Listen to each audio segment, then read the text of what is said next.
Hey guys, Jenica here from Multispective, and I'm here to share with you a new episode where I interview Wen Peetes. Beautiful, beautiful story. She wrote a book about her story and her journey, and I've put it into the description, so please check it out there as well. She talks about the wonderful life well lived, and she had moved from her hometown to New York to work a corporate job, and she was doing really well in her life until she watched a Oprah documentary where they talked about childhood sexual abuse, and something clicked within her, and she had a very physical reaction and came to realize that she herself was sexually abused by her father when she was very young. She talks about the healing journey. She talks about intuitive healing, where she had actually tried several different forms of therapy and healing, and she realized that the one that worked best for her was intuitive healing, where she listens to herself, her inner gut, and she lets her feelings decide how the next steps of her life are going to be, and how that helped basically heal her through some of the darkest of times. So stay tuned. This episode is filled with informative messages, things that you can take away from the episode. Drop a comment below letting us know what you think, and see you soon. Welcome to Multispective. I am so excited to have you on the podcast with us. How are you doing today? I am fantastic. So grateful to be here. Thank you. I love every once in a while I get a chance to do like a podcaster to podcaster interview, and like I just find it so fun because it's just so there's like a something that we have like in common, even though we can be in two completely different backgrounds, different ends of the world, but like that one sort of like community of podcasters where we all just like sharing tips and tricks and things that we've learned and like what we can do to like better our own like work and stuff.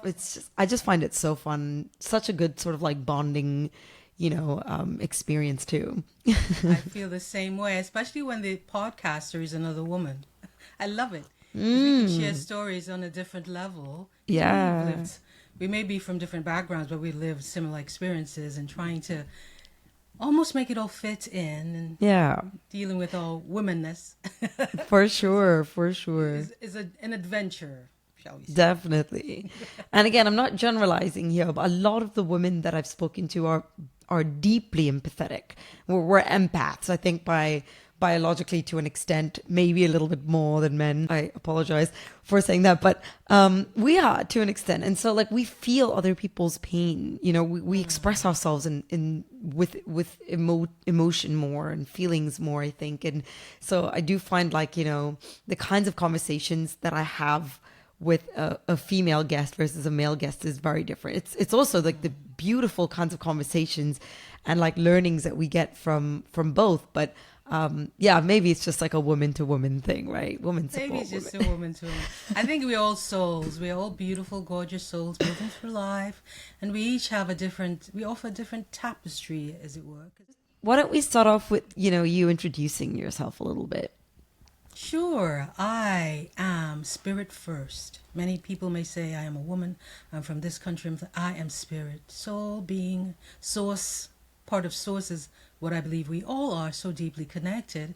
And that's what led me to do this work as an intuitive healing guide. I feel such, I'm beginning to tear up, a privilege of being able to be a part of somebody else's journey and their adventure, joy, that's what I call it, because life is about the game called change. And we all, whether you are dealing with small trauma, big trauma, just dealing with your growth journey, whatever it is, and to be trusted so deeply by another being to help them in their journey, it's so rewarding in many different ways. And I'm also an author and all these different things, and I'm a creative. I write music, play piano, I'm all these different things. I am just a soul who was given the responsibility to move with the knowing and a deep trust that I have work to do, helping another soul, helping another mind to shift, helping another soul to flourish. Yeah, I like that. Why not be in that place, right? That's why we're all here, to really enjoy this one version of life that we are embodying at the moment. What is intuitive healing? Sure, it's about listening in.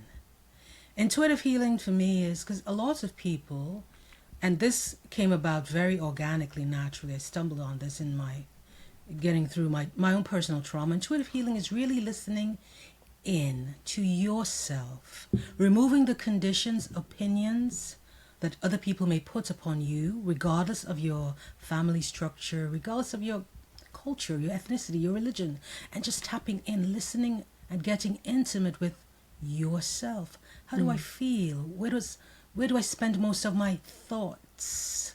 What's the first thing I think about in the morning? What shapes the possibilities that I believe are available, or the limits that I put on my life, and where did that come from? Because many of us are not taught to put effort into ourselves. We are taught to do, stay busy doing. Show me the thing that proves to the world that I am worthy. I say, darling, we were born anointedly worthy. There's no proving, but many of us don't have that. We don't start out, we still start through life at a different point, so we have many different challenges maybe to work through. And if you have a desire and you don't tap into that, but somebody else says, for me to believe that you are valuable, you have to work in this company and work and get this amount of money and have the house, but you can come back home to you and say, wait a minute, that's not really who I am and what I want. So intuition is listening deeply to your inner being, your soul, your source of life, and having the gall to live life on your terms. Interesting. No, I like that. And I think that like it is one of those voices that just gets very, very much drowned within us and just gets buried so deep when we are being told what we are supposed to do from a very young age, where we're packed on with all of these others' experiences that, you know, tells us that, you know, society tells us we should be a certain way. Our parents tell us, our teachers tell us that we are supposed to be, we become a daughter, a sister, a student, all of these things before we really come to, right? And so it's very easy for us to kind of like lose sight of that when we're taught certain ways at such an early age. But unraveling that after you've been through 20, 30, 40 years of, you know, that being piled on, it's not an easy thing. It's not at all. It takes guts. It takes courage. Yeah. It takes you really wanting to decide your life. It's so much easy to just be a clone of somebody else or your family, especially certain family structures. They're very rigid. They're very strict. Thou must honor thy God. That's parent and mother and father. Otherwise you are... There's all these rules that other people make up thousands of years ago because they do not embrace the dynamic, flourishing way that we think and the way that we have discovered our you-ness and my me-ness. So they're outdated, but it requires guts. It requires you really demanding of yourself to know that you were made for joy, not suffering. And suffering, and sometimes that's the path we've been on. So, hey, we suffer and that's how you do it, and that's all I know. But we're not made for that. We were born to be free, to be ourselves. So I'm going to, before we get into this in too much detail, I'm really, really interested in your personal journey and your discovery of yourself in this whole story. So, and I know you touch upon this in quite great detail in your book as well. So, you know, this listeners, this is a little bit of a prelude or a preview of the book as well, Inner Child Healing. Can you tell us a little bit about your background, your childhood? Where are you from? What was your relationship like with your mom? The dynamic between you and your dad? Like, tell us a little bit more. Sure. I'm from the island of St. Kitts in the northeastern Caribbean, a prior British colony. And I grew up, I think I grew up feeling like I was a squirrel or something. You have country all to yourself, the Caribbean Sea on one side, the Atlantic, this freedom, this wide open, gorgeous Twin Island Federation where my cousins and I would roam free. We had the freedom to just play and be ourselves, and I spent most of my as many hours as I can with my grandmother in the countryside. My mom and I grew up a single family home, and my mom, she has a certain confidence about her, and I saw the way she moved through life, knowing that she wants a certain thing and she will get it. So I came into that energy. But in getting there, she grew up in a different time and different different feeling of how you should get there and how you should move through life. And so that spilled over into our relationship. And so I endured some physical abuse through that, and her dealing with her own emotions and expressing herself. And I'm not saying that I was a little miss none growing up as a child. I had my own thoughts. I'm very strong-willed. And of course, that's a challenge if you have a child that requires certain depth of conversation, and that's not always possible if your programming of your family structure is obey your parents. Yeah. Ask nothing, just obey, go away. So my mom, I had, growing up, there were good times and there were bad times. My mom, she had a sense of adventure, so I traveled early and went to different countries, and I'm grateful for that. My father, we were, I would say, closer until I had my repressed memories come back. So I love music, love playing piano. I took classical piano, all these things. My parents did the best that they could with what they have, especially when it came to education and my love of the arts and curiosity of the world, which is wonderful. But they were challenged. They grew up in a certain structure and had certain things happen with their lives. And if you don't have the tools, and you are your tool, we are number one resource, we're not willing to do that work, it spills over and it becomes your inheritance. It becomes what you give your child. And so I endured physical abuse by my mom, sexual abuse by my father. Slowly over time, I remembered all that, sexual abuse by my father, and I worked through it over a period of years. It's proper work, but I just knew all along since I was a child, climbing my grandmother's guinea tree. It's almost like a green sour fruit. I would look at all the islands that I can see across, close to the island that I was from, Nevis, Montserrat, Statia. I thought I would go there. I want to go there. So inside of me, when I come back to your first question, was an intuitive healing guide. We are all intuitive. We all have a deep knowing. We don't really always listen to it, or we second guess it. A feeling that doesn't need a how, show me the map, doesn't need a master scientist to tell you that it's right. We have a feeling that's guiding us forward. And even as a child, I knew so many things that have materialized in my life. So that's what I trust a lot. I trust myself to trust myself. I wonder whether this is something that some individuals have a knack for, or have that ability to sort of be very much in tune with that, or maybe just have this ability to sort of recognize that this is a guide. This is my guidebook, my own personal guidebook. And some maybe are just not as in tune with it. Like, I definitely want to get there in my own personal life. But at the same time, one can say and repeat the words over and over again that I want to be in touch with my spiritual self. There is a certain kind of valve that needs to open within for that to genuinely start happening, for the little clockworks to start happening. But for you, it seemed to be like something that was loud for you. It was loud and clear for you at a very young age, and you had no other sort of way other than to just go for it. You know what I mean? I don't know if I even thought about it with that clarity. It's because of, as I said before, we didn't have a lot of distraction. We were financially not wealthy at all, so my entertainment was my grandmother's rabbits and stuff like that. We had a television perhaps when I was we always had a television, but we didn't have what they call cable until I was in high school. We had a phone, a regular phone, a dial-up phone, when maybe I was in, I really don't know, maybe 11th grade or 9th grade. So my imagination and my family, I had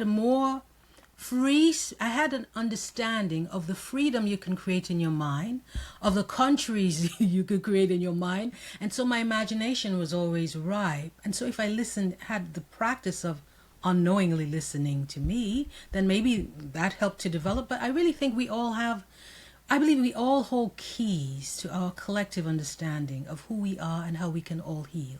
You, for example, you mentioned about you. We all have something that only you have.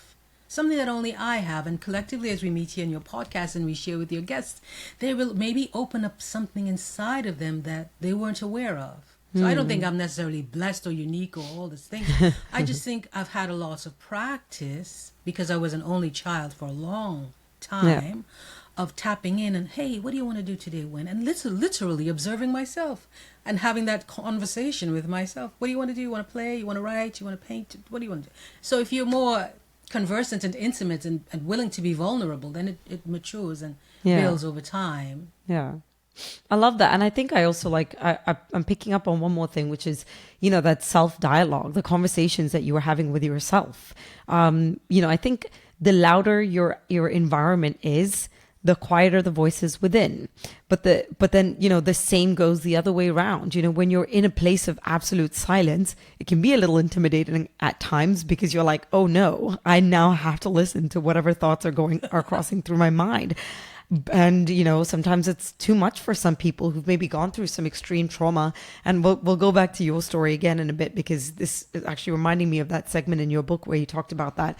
But it can be so difficult to sort of just be in that silence sometimes. Or you want to play music, you want to play a movie, you want to have some kind of like sound around you so as to block that little voice that's inside of you that may be painful at first, but is absolutely inevitable. I mean, and not only inevitable, but imperative. It's important for you to have that difficult conversation, or to be reminded or re-triggered to an extent, to be able to sort of like have that conversation with yourself. And maybe the first few times you'll have that conversation with yourself, it's going to be very emotionally driven, and you might go even in this even darker kind of like rabbit hole. But then the more you sit with it and the more you practice it, the more you're like, you come to terms with the painful side of it, and then you can progress in that kind of conversation. And I again, this really ties back to your book, because I remember that little segment, that section that you'd written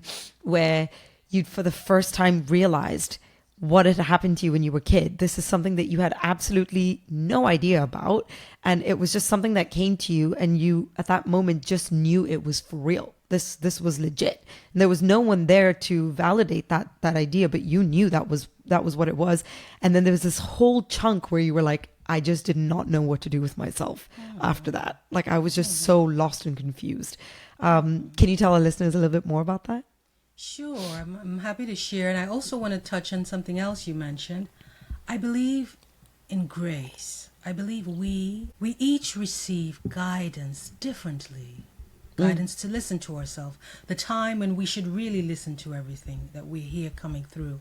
In my coaching, I coach women, helping them come home to peace with themselves in my practice. I believe that I have a method that I call sit, stay, listen, where you invite yourself to move at a pace that you can handle. There's no rush. There is no, it's good, hurry up because this is going to be, tax season is coming up, I got to hurry up, heal. There's nothing like that.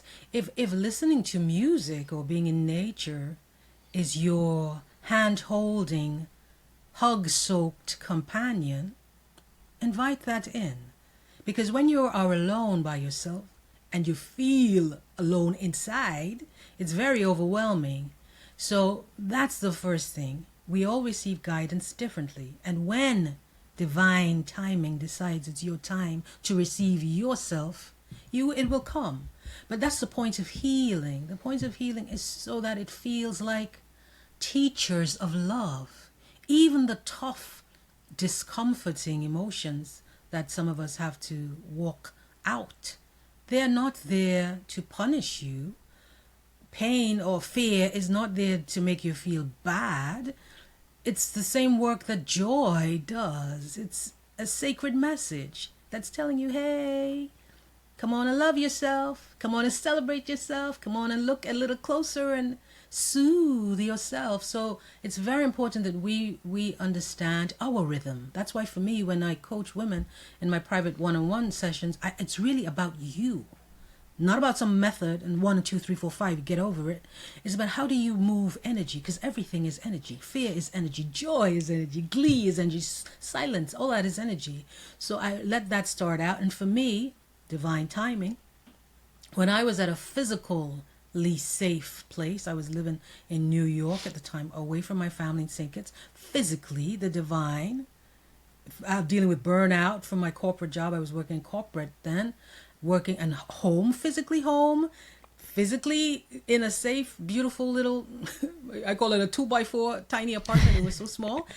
It happened where I got the divine message, and it was overwhelming. Let's not diminish that, but I'd done some work, and so it came through, and over time I understood that there was more work to do. And over time, I said, listen, you can go and try another attempt at suicide, or you can really understand that you have a responsibility.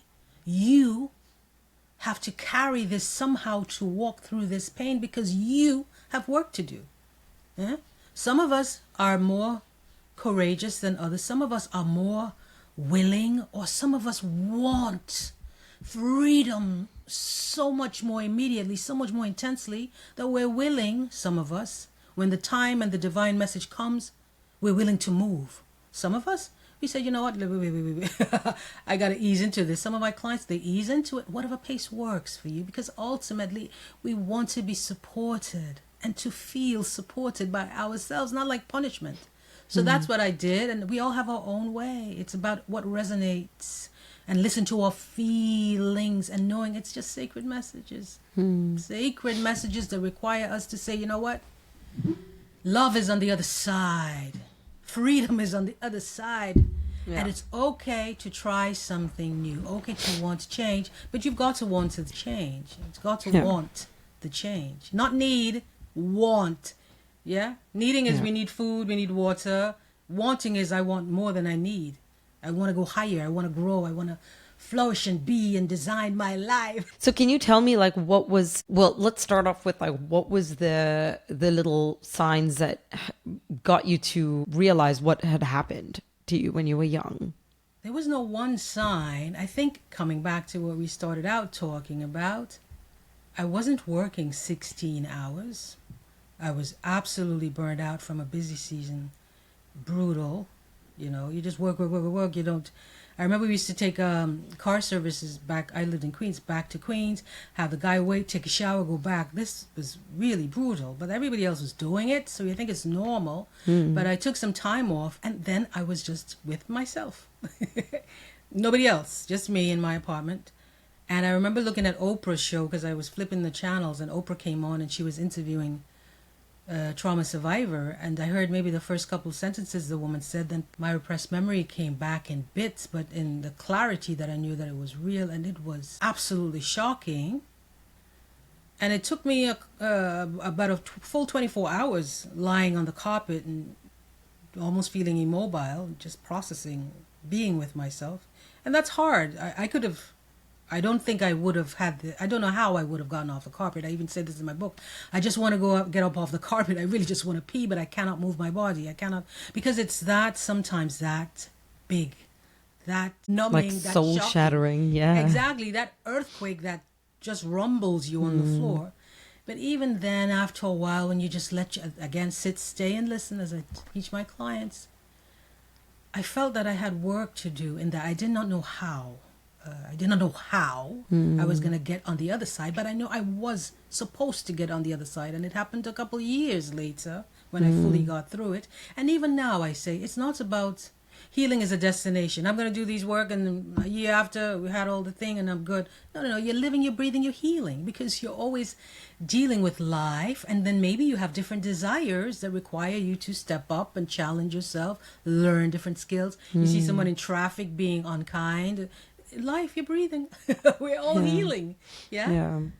So I didn't let the moment paralyze me and absolutely decide my destination forevermore, being depressed, because I suffered from depression for many years. I always felt deeply I can get through somehow. There's another way, because I was not made for this. Forever pain. You know, I also found it really interesting in your book because, you know, the whole complexity of your relationship between you and your parents. You know, the way that you described your mom was, you know, tough, strict. You know, you even mentioned over here there was a bit of physical abuse. It was a very complicated relationship between you and your mom. And at that point, your dad was your hero. You just looked at him in this. He was my savior, and you had such love for him. And when that moment occurred, which was you in your apartment by yourself watching this Oprah scene, and this all sort of like unraveling, your mom was one of the person that you kind of started to bond with a little bit more, is when she came around to visit you and you told her about what had happened and, like, you know, her discomfort around the situation, but her being there and her presence, that being sort of like the pivoting point for your relationship with your mom, and how that sort of like your relationship with your father sort of started to crumble around at that point too. How, you know, that just the yeah, exactly. Just the complexity of like of a relationship that you can have, that in that very moment you must have even, or how you didn't, for example, stop and question yourself in that moment and be like, no, but this guy is my hero. No, I love this guy. He's my savior. He's always been there for me. And right now, this unraveling is so much stronger that like it, yeah, like you listen to that sort of like intuition inside of you despite all of your experiences. You know what I mean? Yeah. Yes, you know why. So I love the way you just phrase that and your willingness to go there. In the moment and coming back to source, and I started out, you asked me who I am, I told you I'm spirit. In that moment, because of my experience with my mother, my history with her and abuse, history with my father and abuse, I felt I had to take care of little Wen inside of me. So I am going to be her mother. Even though my mother is physically there, there's something inside of me that says right now, find the courage from somebody, some ancestor from years and years and years, some source of life. Find the courage to stand up for yourself and your little one inside of you. Because somewhere along the line, both these people, even though my mother's there and we're building a bond, both these people have shown you that they really don't have the full capacity. So somehow I have to ask for guidance from somewhere else. Maybe I don't say it out loud, but my spirit is yearning, craving it, wanting it. So the guidance was source of life, Allah, Buddha, whoever we believe source of life is, the universe. Courage, courage. Maybe I wasn't saying it out loud, but I was so rooted in knowing that wrong is wrong. You are not my hero. Love doesn't feel like this. Love doesn't do that. What is that? So the source of life, that's why I say, and I do this work again and again and again. When you get so deeply rooted in knowing that you are made for love, clarity, joy, opportunity, prosperity, and you firmly believe that and you embody that, you have to believe it. You really have to believe it. So even in light of all this chaos around me, I believed that I was meant for more. So my father was not my hero anymore. He was, at that time, my anger was very ripe, shall we say. It's completely gone. I've forgiven the man. But at that time, I understood that I had to be my own parent, my protector. Did you ever confront your dad? Of course I did. I said in the book, in letter I wrote to him, I gave it to my mother. Very clear, very plain English. I told him all the things that I remembered. I remembered the detail. I shared some of the detail with him. I said, he's no longer my father. You're to stay out of my life. Very clear. Because there is such a gall that comes through when you accept that you are made for joy and freedom. You begin to masterfully listen in and understand that you can do this. So step by step, you say things that you would have never dared to have said. You allow yourself to feel a taste of freedom by being yourself. And in that moment, I felt like I was myself. I said all the things and I gave my mom the letter. She gave it to him, and our relationship was what it was. Pretty much, we never had a relationship after that. But this is what it is. It's we have to protect ourselves in ways that feel like love, and it's okay to divorce yourself from the habits that we have used as a protection mechanism, whatever it is. If you sedate yourself with alcohol when you're feeling sad, somebody listening here, or you go turn to the pills, or you change to whatever vices, and the easy. Mine was for a long time Haagen-Dazs ice cream. We all ice cream, Haagen-Dazs strawberry ice cream. That was my friend, my pastor, my pope for a long time. But after a while, you realize, wait a minute. I deserve more. This is not a long-term solution. Yeah. Guide me, asking for help. Show me the way, show me how. And sometimes most times I didn't know how. I was just moving with the rhythm of knowing that I'm made for more. And I want my more. Yeah, I like that. Can you talk to me a little bit about, like, this may or may not be 100% relevant, but I'm trying to make some connections here, because Buddhism talks a lot about this. In Buddhism, they talk a lot about, sort of being in touch with yourself. And one method they also talk about a lot is to observe your emotions, observe the things. And this is one of the things that the Buddha did as well. Everything on the outside world that triggered any kind of emotion, be it joy, jealousy, anger, greed, anything, he started to take note of it, write it down. Okay, noted. This is how this makes me feel. And this was more just sort of like a process of like getting to know himself better. Who am I? What are the things that trigger me? And eventually got to that point of actually removing those kinds of, external triggers. So it's a very minimalistic kind of religion. Do you think that minimizing is also a way to sort of clear space for your mind? I love this question. I don't know if I would say minimizing. For me, I had the opposite experience, perhaps, to be frank with you. There was so much living inside of me that I didn't need to open my eyes to be triggered. I had a lot of nightmares, smelling stuff, so many visions behind the eyes I was seeing and living every day. So I'm not necessarily minimizing. For me, I understand the Buddha. I read, the religion. I don't ascribe to any particular religion, but I respect it. I respect it because guidance.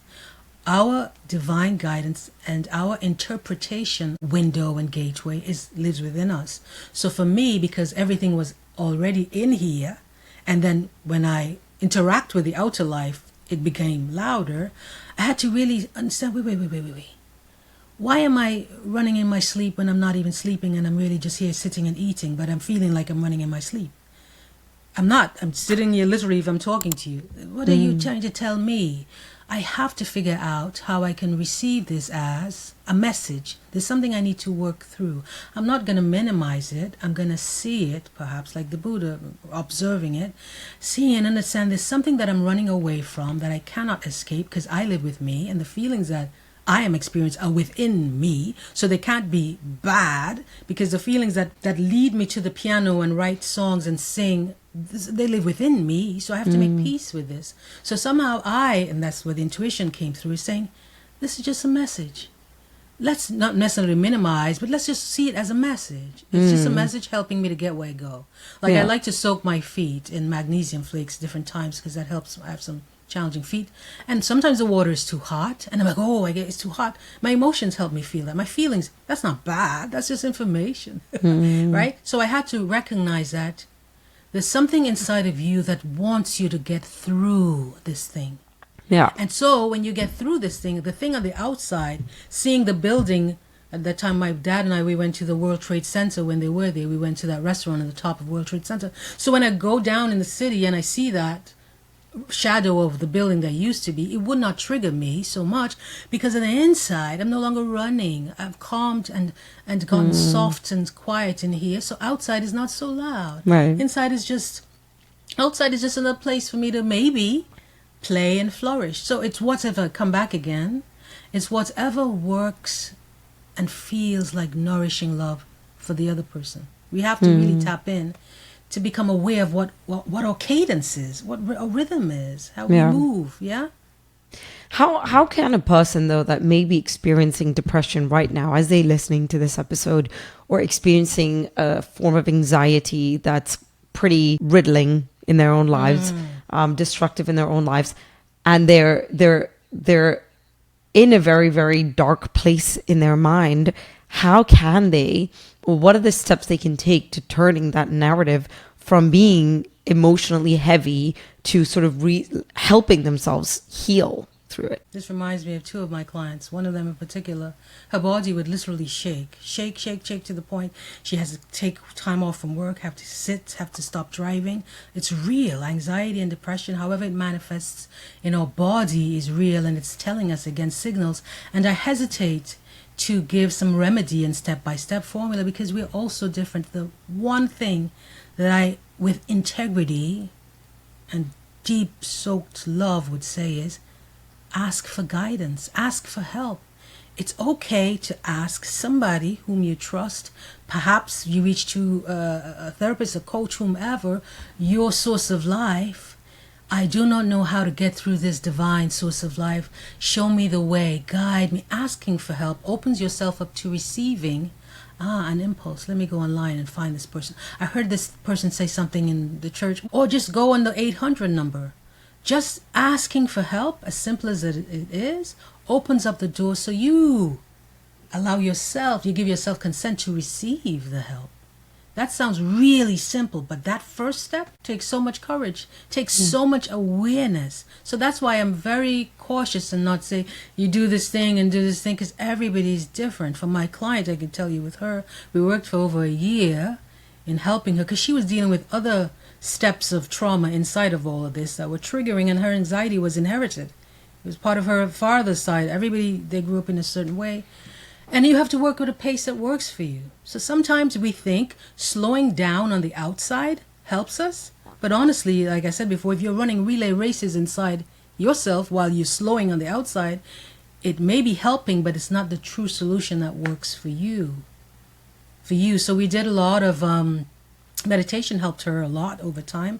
We did a lot of unconscious rewiring of the thoughts that she had, of why, and coming all the way to the roots of where that adopted or inherited pattern of anxiety, where she grew up in a home with many, many people and she never had space for herself. So everything was a time sensitive. Time to use the bathroom, time to eat. It's always a rush. So that manifested in the way she moved through life, meaning her nervous system always had to be on peak, always going full force, and she never had a chance to stay still. So that her home was anxiety, because that's the way she was operating as a child and through most of her life. But everybody's different, and we have to be really, really willing to look within our own unconscious things that we do, because most of the time we do things in autopilot. We don't even think about it. We just do it. And when we stop, like you're coming back to Buddha, some stuff that I was saying, sit, stay, and listen, say, wait a minute. When did I start to feel this way? When's the first time? And who else I've seen do this? Am I shadowing a pattern that I've seen in my family? Is that what I got that? Or is it me? And what thought was I having at the time was it tax season? Was I menstruating? Was the kid, my son, daughter you come all the way and you look like, I say, as if you were observing a child. You as a child, you seeing yourself in a museum, whatever. And you say, oh, wait, that's where that is. And then you get willing to say, that's not really what I meant to do. That's just a situation. That's something I can clear out and recognize. It's just a pattern that I've been doing all along. So it feels familiar. It feels proper. It feels like that's the only way it can be. But I can actually change that. And how do I change that? And then we work through that, and it takes some time, because everything is energy. Every thought has energy. Every feeling, emotion has energy. Yeah, every belief that we have, whether it's religion or to that, it takes work. It takes guts. It takes consistent devotion. Yeah. And also, the liberation on the other side, I tell you, the liberation on the other side, everything else in your life, whether it's your love life, your business life, it just moves with such an ease. It should feel easeful. It should feel, this is great. Let me just do that. And if it doesn't happen the way you expected, no big deal. Just try something else. For sure. Yeah. But it takes time to get to that place. And many people, just to share here, we all live in this Insta world. I say to my clients, how long have you been the way you've been? 10 years? Nothing is Insta. It can be, we talk about quantum leaping, quantum healing, you can do certain things, but it has to be integrous to you, your life, your rhythm, because your pace matters, emotionally, energetically, physically. It matters. It seeds you with the dignity to knowing that all that you say you want matter, because it matters to you. Yeah. And I think this is also like an area where a lot of people get confused, because, they feel they matter less if they matter less to others, without recognizing that other people are going to matter the most to themselves as well, right? So, you find yourself in a room full of people, and you are like the fly in the wall, right? Very, very quiet, going unnoticed. You start to sort of like internalize that and really genuinely think that my opinions don't matter. People don't listen to me. I'm not important. You try to make yourself smaller and smaller, when realizing actually that world is an external world. You're going to come back to your own world. So yes, going back to what you said, your opinion matters. It matters to you, and it doesn't have to matter to other people or not. It doesn't matter if it matters to other people or not. The most important thing is it matters to you, and that you deserve to acknowledge your own opinions or your own thought process. Whether other people agree or acknowledge it or not is secondary sort of thing. But of course, it's a difficult sort of place to be, especially when from a very young age we are taught that, giving the correct answer in the exam paper is going to make us get that mark. We're already being assessed at a very young age. If you're writing an essay, you give an opinion about what you think, and you have to back it up with enough evidence for you to be able to score the score that you need. And so from that age, you're already being wired to think a certain way, and your opinion has to be, inundated with a lot of facts. And so when we're hardwired to think that way, every thought that we have, every feeling that we experience, we are always trying to justify it. Like, is that a valid point? Go into Google. Let me research about this. Let me find out. And then it sort of gets packed on with more and more facts and research, but then your own voice gets kind of drowned out in that process. So again, it's like circling back to the conversation that we were having earlier too. But no, I find this really, really important. And I think also the other aspect is, this instant gratification, which is a point that I wanted to make earlier, right? Whereas we want answers now. A person who is feeling down and out and depressed and upset, if, they're not seeing the results happening in the next 10 days, then it's not working. It's ineffective. But, same with your own journey. You went through a long period of healing, and you still are healing every single day and changing that energetic field. And I guess it's just important to remember that it's a lifelong journey, and you may inherit the genes of a depressed individual, and you might find yourself going through those waves at several points in your life. But again, I guess it just comes back to that sort of reeling it back into you, right? Mm-hmm. Yeah. Because we have not taught to put effort inward. Yeah. We are not. We have not taught to put effort inward. But I believe, we are all intuitively knowing. Listen, gravity has the earth spinning, right? There's some power there we can't see, but we are beneficiaries of it. Yeah. Yes? Electricity, it helps turn our refrigerator on, helps cook our food, move our cars. It's invisible. And so we are taught to put more focus in the physical reality and the results.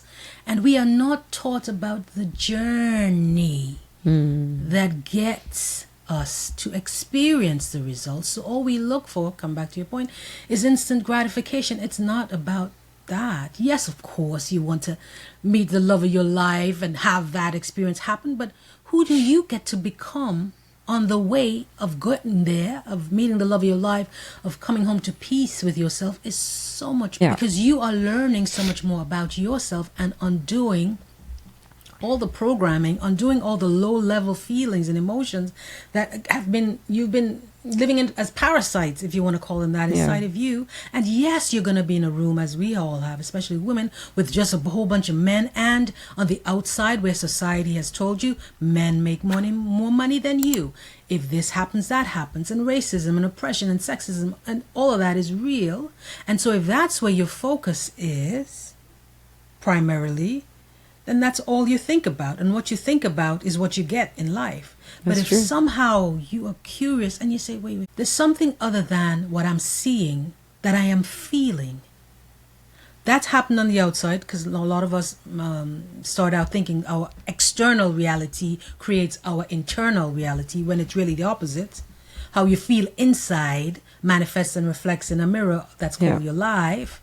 You'd finally realize there's something inside of me that's causing this. These feelings live within me. That guy who is in the conference room and schmoozing it up and getting all the promotions, that's his business, whatever he's doing. There's something about me and he. Somehow get close to and recognize it as power. Yeah. That's electric. But we're not taught that. We are not taught of our inner power that really is at the helm of our lives. I wasn't taught that, but I saw it along the way. When you get a feeling of something, that is how I call it the JEPS, the joy propelling system. Listen, it's trying to guide you somewhere. And if you don't know how to listen, to stay, and to move around your thoughts so that you can get the energy and the feeling in your body that propels the action that you do, that's what I say, ask for help. Ask for guidance. It doesn't necessarily mean you're going to Google somebody and find a coach. It should just be as divine guidance. I'm doing it right now. I'm not sure how I'm going to do this. I don't know how. I don't know where. I don't know how to do this thing, but I feel a certain way. Guide me. Show me the way. Show me the way. I'm here to listen. I'm available. Something as simple as that. It opens up your consciousness to receive. And slowly you would get the courage message to say, hey, you know what? Go check this thing out. And then that'll lead to the other thing. And then that'll lead to the momentum that opens the gate to our freedom. But again, we are not taught to put effort on our inside. We are taught to compare, look at that person, this person, hurry up and get the thing that shows the world that you're valid. I say, no. You're already valid. There's no exam here. Yeah. We were born into this world equally worthy. Regardless of your culture, your sexual orientation, you're worthy. Yeah. Amen. But that's why you have to seed it within. It takes courage. I say all the time, it takes guts. You got to have a machete in the right and a machete in the left, believing and carving out all those subconscious things and really believing that you're meant for love. We're meant for love. I like that. Do you have a spirit guide? I say no, I don't. Like an angel? I think we all have. I don't even think of it in terms of that. I think I just move with a knowing. I don't have a spirit guide. I don't necessarily think of it that way. But I know that we are all connected to source, whatever source means, source of life, source of whatever, the universe. So if you do the work in believing and ripening that belief, expanding that belief in yourself as being directly connected to love, purity, all goodness, and you really hold that position, then you are so receptive and open to whatever life is going to draw you towards. You believe it and you trust it and you feel safe trusting it. But it's a thing where our logical mind may keep whispering. I call it the whisper warrior, whispering, oh no, go and make sure you follow the formula that whatever say, or go read that scripture that says. I'd never do that. I always rebel against stuff like that, because we have to sense beyond the senses that we have. Allow ourselves to develop beyond the senses we have. Sense beyond your eyes. I close my eyes a lot. Sense beyond your ears, your touch. Sense beyond that, and that's where you plug into the source, knowing that, what? I am made for love, and you invite love. You become that. You let your mind wander and wander. What would love feel like? Because a lot of us think your parents are supposed to love you, your lover is supposed to love you, and they're responsible for loving you, and that's how you feel love. No, you are already love. But if you're not tapping into it, you don't believe it. So no, I don't think I have spirit guides. I just know that the source of all life flows through me and you and everybody else. And we were made for joy and love and prosperity. So my job every day, and my clients, I help them as well in their world. And life is challenging. You're not always going to feel loved up and happy and joyful. But when you instill the practice of just taking a moment every day to appreciate the little things. I wrote in my journal this morning, this day is full with life and breath is coming through my body. Let me stop for a moment. Let me stop for a moment and be grateful. There's no spirit guide there. That's just me knowing that I am the source of all things, and the source of all things is connected to you, whom I'm meeting in a couple minutes, and it's going to be glorious. It's awareness. Yeah. It's my intention to always come home to joy. My intention to come home to peace and freedom. Yeah. Freedom. So I don't have a spirit guide. I have an intuitive. I like that. I think that like I'm plugged in. What I'm hearing is that, I like to go down other people's posts, and someone else is trying to write a positive, happy post about themselves. And then you get like more haters than you actually get support. And it's a sad world outside sometimes. And so, the fact that, and again, technology works exactly, social media, our phones work exactly in the same way that energy works, in that every time I think of something or I speak it or I search it on Google, social media will start giving me those posts. In the same way, we talk about this energy, you put a thought out there, energies, things will start to conspire around you to give that back to you. You think negative, negative will come back to you. And social media works the same way. Phones work exactly the same way. There have been days where, I would be like, oh, like, I wonder what, I really want to go on a holiday to Thailand. And the next thing you know, I'm just like spammed with little ads about Thailand, it just appears. And that's exactly the way, it's like mimicking the whole universe, really, in a sense. That's you. That's me calling it in. Yeah. We're all connected. Whether we all matter, right? We all matter. So MATTER. We're all absolutely connected to the source of earth, life, of all things. So that will manifest. And I always say to everyone, and it takes time to realize this, whatever somebody says, and it's a discipline, it's a skill. We cannot, I have a post about this, we cannot hitchhike our joy on somebody else's behavior or evaluation of us. That's not our business. That has nothing to do with me. If Jane, Paula, and Mary thinks my hair, my post, that's their business. My business, your business, is to take care of ourselves, to choose us. And when you get, or whomever gets the negative feedback, that resides with that person. And if you do not onboard it into my soul, it's not mine.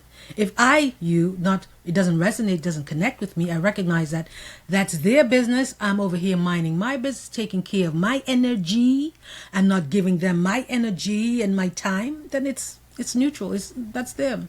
It's very difficult to do this, and that's why we all have to observe. We come back to sit, stay, listen.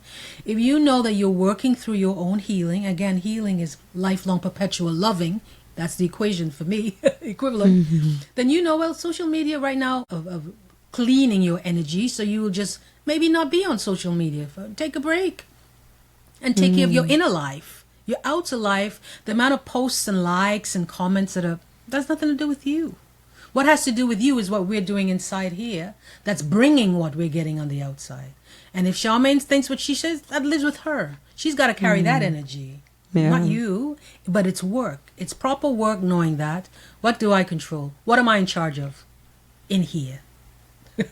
Yeah. Inside of us. Yeah. And it's a discipline that a lot of people, we're not taught that. Yeah. We're taught to feel valid and love and validation by posting all things. Oh, you haven't liked my post? Nobody's liked my post. That's not where we spend most of our time. If you really, really, really look at your life, I look at my life, we spend most our time, energy, inside ourselves, our thoughts, our feelings, our emotions. And how you feel are just indicating to you about the decisions you're making silently, unconsciously, and explicitly.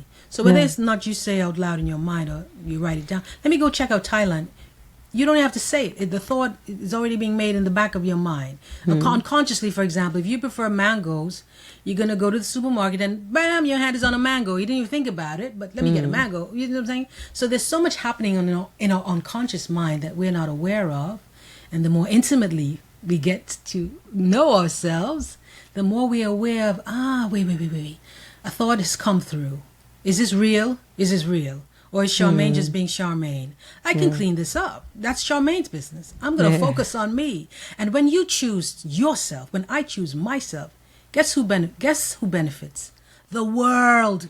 The world benefits because you, just from moving through the world, knowing that you are changing the world by just being yourself, by just being your clean energy every day, cleaning it up and working on your subconscious thought. You're changing. It sounds bombastic to others listening on this, but just moving through the world knowing that that small shift that you make is changing generations of other people because they're being aware and energy is all connected and souls are all connected and it ripples. You understand? So that's why if Charmaine's leaving a comment that's not loving, Charmaine is Charmaine. No, I love that. For you, when in your own personal journey of healing, I know you did a lot of asking the source, asking this higher power to sort of help you and guide you. Also, you said another very cathartic experience was, writing that letter for your dad because it was just really releasing everything. Can you tell our listeners what were some of the other sort of things that you took in that journey of healing? I didn't know that this was part of it. Yeah. Well, huge. The first part of it was my connection to music. I write music, I sing, I play piano. Not very well, but I play piano. So I realized that the way music comes to me and songs come to me completely formed, orchestration's done. There's something that I am connected to, some source. I don't know the source. I don't have a Mozart and Beethoven in my head. But there's some source that's depositing all this music and my voice sound. That's not me. So there's something else that's helping me on the path to healing, on the path to clarity of who I am. So there's something pure that has nothing to do with my parents, maybe nothing to do with my lineage. I'm already architected for some type of joy. Because when I sang, I used to be in talent competitions traveling around the Caribbean. It would affect people. So this is some kind of dialogue that's not from when. I'm not sitting on my sheet music. It's already there. So then that was the first thing that said, there's something about me that it's love. I'm no longer shame. There's something about me that's good. There's something about me that other people can relate and associate. And wow. That was the first thing. And that's since I was a child. My first song was called Johnny. I must have been 8. I wrote it for my brother. So I already had that other knowing. And then as I walked through it and I learned myself, I realized that New York City was too loud, too many triggers, as well as my insight. I moved away from New York. I went to a quieter state. Being in nature and all that stuff was loving and calming. And so then that flourished the music more. That flourished the poetry and my love for writing. That felt more calming and more settled. And then I had a job. I said, when this job is too loud. I got closer and closer to what felt like love on my terms. Not getting the money so you get and buy the house and get the condo. No. I got closer to my soul. That's what I kept moving to. So by listening in. And then along the way, one day I remember sitting, looking at the bay. I always gravitate to the energy of water, naturally. Nobody told me that. I was sitting at the bay and I said to myself, in addition to the other awakenings that I've had, always around water, I said, what would it feel like to feel like peace? I actually asked that. To me, I wasn't thinking, let me ask the source of life. Source of life, knock, knock, I'm dialing your number. What would it feel like that? I just asked it, and my goodness gracious, it was delivered. What was I doing? In that moment, I did not know necessarily I was meditating, but actually that's what I was doing. Because I experience now what I experienced then. When I'm now more intentional about meditating, I meditate every day. Back then, I didn't know anything about meditation. But you just sit and you just be, and you just become nothing and no one and nowhere. And that's what I experienced. So it again comes back to what resonates with all of us. I remembered I was journaling as a child. So that also helps because I was an only child. So that my journal, I call it my friend. So again, along the way of becoming ourselves, life causes us to do certain things or life brings certain interactions and people into our lives. I call it our clarity bridge that helps us to be more of who we are.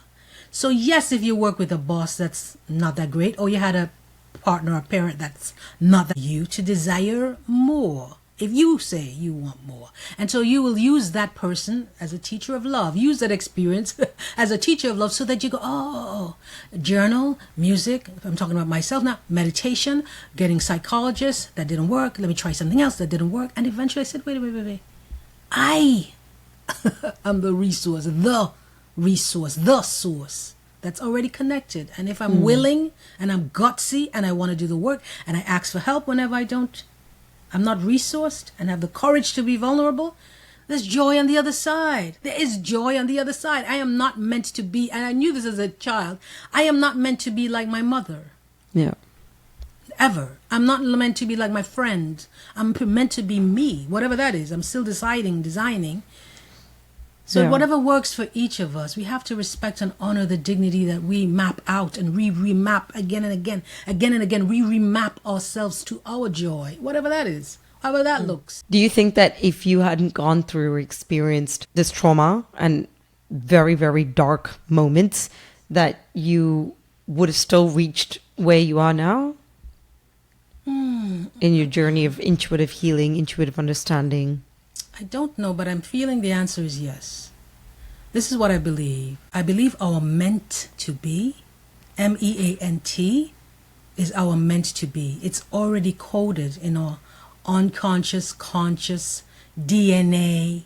So that's why I respect desires a lot. Some people use that word in different connotative ways. But I believe whatever you desire, deeply desire, not a yearning like I want to go eat ice cream, desire, but a desire that feels authentic to you. So if you like to do your nails, you do your hair because that seeds your dignity, so you can come on the podcast and share the message, all that matters. If your deep desire is to be a coach or to open your own business or help impoverished kids or help well-off kids, whatever, that matters because you're born that way. A mango is not made to be a honeybee. A honeybee is not made to be a mango. Two different makeup. So I know I was architected to do and to be and to have the unmitigated goal to shake things up because joy gets me there somehow. And if you're deeply seated in a religion, in a culture, in a governmental structure, in a society, in a home system that is contradicting what your source of life, soul meant to be is, that will prevail. Because that is pulling you to be a mango, pulling you to be a honeybee. That energy and that knowing that you cannot erase, you cannot undo, and you cannot unheal, you're meant to be. It's not possible. So a lot of us don't let ourselves hear that meant to be. We don't believe it has power, and we talk ourselves out of being ourselves. But when we fall back into the trust feel that is us and understand what you're desiring, what keeps coming up and up again, that's who you are meant to be. Don't fight it. Use that as fuel. That gets you closer and more elegantly and authentically and integrous to where you're supposed to be. But takes courage. Yeah. Takes courage. Oh, I love it. This is so inspirational. I feel like there's so many things that you've said along the ways throughout this entire episode that people can take away. I'm not going to ask you if you can give us one message because I think this was filled with wonderful messages. But do tell our listeners a little bit about your book and how they can access it. Sure. My book, Intuitive. I'm sorry, I'm always coming back to being intuitive. It's called Inner Child Healing is the name of my book. Inner Child Healing. It's a part memoir and part self-reflective guide with tons of exercises in each chapter to get you, dear listeners, readers, to get you in on the act of doing your work, of your practices, of building intimacy and love with yourself. The book is available in Barnes & Nobles everywhere, globally, internationally. It's available in hard copy, ebook, and audiobook. I hope it helps you, and I've heard from so many souls that it is helping them. And I also offer private one-on-one coaching with mostly women, helping women come home to peace and freedom of living life on our own terms. I have online courses on my rebelforaspell.com website, meditations, you name the thing, because we all deserve this nourishment. Oh, I believe firmly that each and every one of you, dear listeners, inside of you is the reservoir that I need, that you need, that the world needs. But if we don't realize that we are electric, we are power, we are life, then we don't allow ourselves to move through life in that way. And it's okay if you have moments of second guessing and debating and doubting yourself. That's normal. Bring all your humanness. That's normal. Bring all your humanness and know that on the other side, if you first say, hey, I'm going to sign up for me. I'm going to sign up to love me all the way. The guidance will come. You will find your way forward. But my loves, if I may offer one last thing, if you are beating up yourself, punishing yourself for the things that you did not know you needed to know or you wanted to know, that's so unloving. It's so harmful because you're layering yourself with another curtain, another cake of fear. No. Just know that it's a part of being human. And the next thing will come. You're never done living. There's never a right way to be. Never, ever, ever. And that's wonderful. Yeah. That's where your humanness coming. You're on a perpetual journey of love. So you never get it right. Never get it right. Love it. So if you're interested in my loves, you can reach out to me here on Instagram, wherever you find me, rebelforspell.com. It'd be an honor to serve you in whatever capacity you deserve to be feeling loved up. I really, really, really, really appreciate this. I'll definitely put it into the description, but thank you so much for this wonderful episode. If you enjoyed the episode and would like to help support the show, please follow and subscribe. You can rate and review your feedback on any of our platforms listed in the description. I'd like to recognize our guests who are vulnerable and open to share their life experiences with us. Thank you for showing us we're human. Also, a thank you to our team who worked so hard behind the scenes to make it happen. Chris Trzynski, Stefan Menzel. The show would be nothing without you. I'm Jenica, host and writer of the show, and you're listening to Multispective.